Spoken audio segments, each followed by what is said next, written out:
আজকে পরিকল্পনা ছিল থোড় রান্না করার, কিন্তু গাছের যে অবস্থা তাতে আর থোড় নিয়ে আসা হলো না।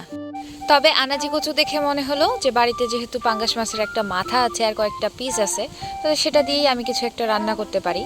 আর কচু যেহেতু আমার সব সময়ের জন্য অনেক বেশি পছন্দের, আর আমার যেহেতু শরীরে রক্তের স্বল্পতা আছে, তাই মাঝে মধ্যে কচু খেতে হয়, তাই ভাবলাম যে এটাই রান্না করি। আর বলে রাখা ভালো, এটা কিন্তু আমি একাই খাবো, কারণ আমাদের বাড়িতে কেউ পাঙ্গাস মাছ খায় না, আমি আর আফনান ছাড়া। এই রান্নাতে আমি কিন্তু কোনো পাতা ব্যবহার করব না কচুর, শুধু ডাঁটাটা ব্যবহার করব।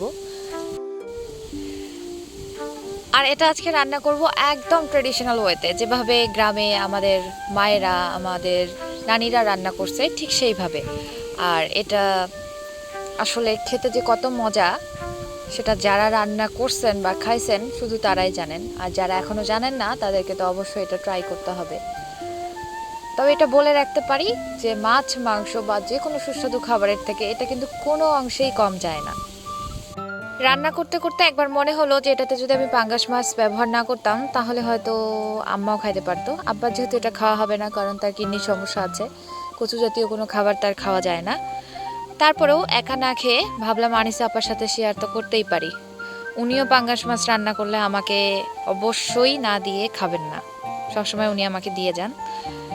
তাই এত মজার একটা খাবার একা না খেয়ে ভাবলাম অন্যদের সাথেও শেয়ার করি। আপনারা অবশ্যই ট্রাই করবেন, আশা করি সবার ভালো লাগবে।